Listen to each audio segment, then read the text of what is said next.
Ready ka na? Huminga ka na malalim. Inom ka ng tubig. Hindi ako bibiro. Inom ka ng tubig muna. Okay. Bumili kayo ng body-worn cameras noong 2020. Okay. Kanino po kayo bumili? Ilang units at magkano per unit? With your permission po, Your Honor. Tatanungin ko lamang po doon sa finance po natin. Wala po sa akin yung handang numero. Okay. Saan? Bigyan kita ng clue.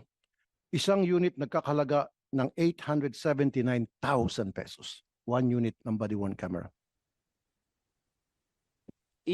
Your Honor, i-check ko po pero parang i-compare ko lang po pero parang napakalaki po yata. No? Hindi. May akong dokumento. 879,000 pesos isang unit.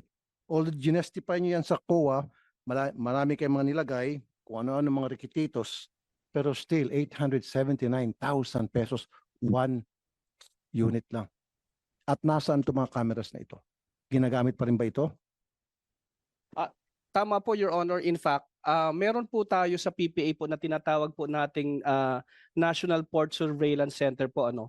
Meron po tayo, ito pong body-worn cameras po natin, integrated po ito doon sa regular po nating surveillance system sa CCTV po. Ito po, dala-dala po ito ng mga port police po natin, Your Honor. Sige, integrated, etc. Pero 879,000. Come on.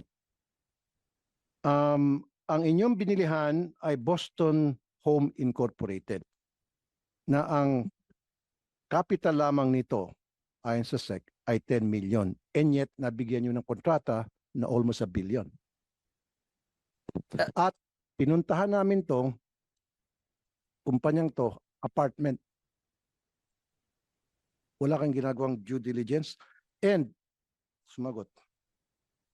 Dati na itong na-flag down ng COA dahil nagbenta ng mga defective na mga kagamitan sa EMB, Environmental Management Bureau.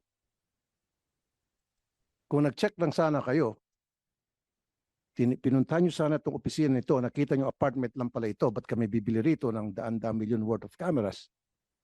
At kung nag-check lang sana kayo ng background nila, malalaman ninyo na ito'y nagbenta ng defective na mga equipments sa EMB.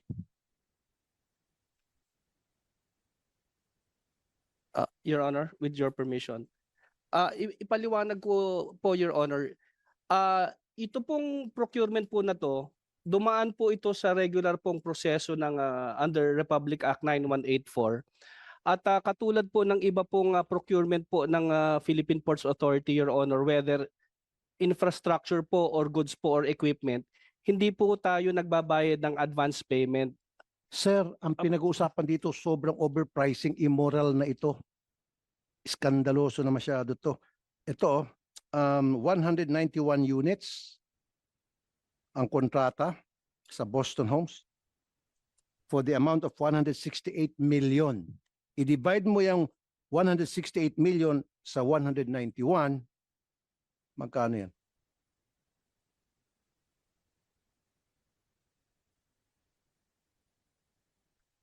Your Honor, yun po kasing, yung pong kung 168 million po yan, at i-verify ko po, over 190, yung pong 191 units po, Your Honor, yun po yung actual na camera. Pero hindi lamang po kasi po, Your Honor, yung camera, meron po kasi itong sistema, meron po itong servers na kasama. Hindi lamang po yung ordinaryong camera po na So, ang binabayaran po natin po dito, Your Honor, kasama po yung camera, yun pong, ito po kasi over internet. Sa PNP is 135,000. Medyo nahiya pa nga yung PNP noon. Pumunta sa akin si General Torre, question ko. Ang dami ng explanation, just like what you're explaining now, 135. Pero sa inyo, 879. Grabe naman. Sana nilubos-lubos nyo na lang, ginawa nyo lang sigurong 1 million. Pero, at second thought, meron. Now, nung August, kasi yan October 20, 2022, noong August 19, 2021, bumili ulit kayo ng 164 units dito pa rin sa Boston Homes na ang kapital lamang nito ay 10 million in the amount of 168,680,000. Yan na yan. 1 million pumapatak bawat isang unit. 10 million lamang paid up capital nitong kumpanya at binigyan nyo ng ganitong kalaking kontrata at napaka-iskandalosong amount to. Your Honor, sa proseso po kasi ng procurement po ng PPA, katulad po ng ibang ahensya, bago po kami mag-budget, gumagawa po yan ng canvas po, nagtatanong po yan Okay, gumagawa kayo ng canvas. Pero dapat nag-inspect kayo ng mga kumpanyang bibigyan nyo ng kontrata. Tama? Due diligence. In short, did you do that? Kasi if you did that, then you would have found out na itong kumpanya na pinagkatiwalaan nyo ng daan-daang milyong pisong halaga ng pera ng gobyerno ay isang apartment lamang nag-opisina. At ang paid up capital lamang ay 10 million. Your Honor, sa proseso po kasi ng procurement, una ipaliwanag ko po ito po bago po tayo nagbayad dito na deliver na muna po lahat ng equipment, hindi po tayo at umaandar po, hindi po tayo nagbibigay po ng advance payment. So sigurado po ang pamahalaan na bago po tayo nagbayad, nasa atin na po yung equipment at umaandar na po. Ngayon po, yung pong kung yun Sir, I'm not talking about kung umaandar na o hindi bago na bayaran ay na-deliver na, etc. Yung bang una, hindi kayo gumawa ng pag-check sa background ng company na binigyan nyo ng pagkalaki-laking kontrata. Number one yun. Kasi kung nag-check kayo, malalaman nyo na hindi karapat-dapat bigyan ng kontrata to. Kami nag-check kami, pinuntahan namin, apartment, ang address niya ng kumpanya. Your Honor, thank you po. Pero po kasi, sa proseso po kasi ng pag-bidding po natin, na ayon din po sa... Sir, bago kayo magpa-bid, dapat sinecheck yung company, di ba? Di ba magsasubmit ng mga ng proposal ang mga kumpanya para sa bidding. Di ba dapat malang iniimbestigahan nyo sino ba itong mga kumpanya nagbibid sa amin? You should have done at least some research. If you did that, then this would have not been qualified kasi malalaman din nyo na ito ay na-flag down na ng COA na nagbenta ng defective equipment sa EMB. Your Honor, maraming salamat po doon sa suggestion. Moving forward po, we will take that into consideration and isasama po natin sa proseso po natin. Pero kasi po, sa pagkakataon po yan, Your Honor, nung pre-procure po yan, tayo po ay sumusunod lamang po doon sa requirements po sa 9184 at sinisigurado naman po natin na lahat po ng... Anong nakalag 9184? Well, una po, Your Honor, number one, meron po tayo nire-require na base po doon sa kontrata na ating i-award. Kasi po hindi naman po tayo nag-check until after po post-qualification. Kasi hindi po natin alam hanggang sa actual na araw po na ihuhulog po nila yung kanya-kanilang bid kung sino po yung mga kontratista na magpa-participate po sa bid. Pagkatapos po at mabuksan po yung bid, kung sino po nagka-qualify po doon sa dokumentasyon nila at pumapasok po doon sa authorized budget for the contract na doon po magkakatalo bago po buksan yung financial bid, doon pa lamang po chine-check kung kwalipikado. Marami po doon na di-disqualify. Okay. Sino po yung mga nag-bid aside from Boston Home? Pwede kung mamarapatan nyo po, Your Honor, we can submit po to your office. Yun po minutes po nung Bids and Awards Committee meeting po, particular po doon. So sabi mo, seal bid, right? And then bubuksan, and then kung sino yung pinakamababa, yun pipiliin nyo, and then you would do post qualification. Yung normally po kung sino po lahat po ng kwalipikado, hindi po necessarily yun po yung kasi po may mga nagbibid na maaaring mas mababa ang bid nila pero sir, paiksin ko na. Okay, sige.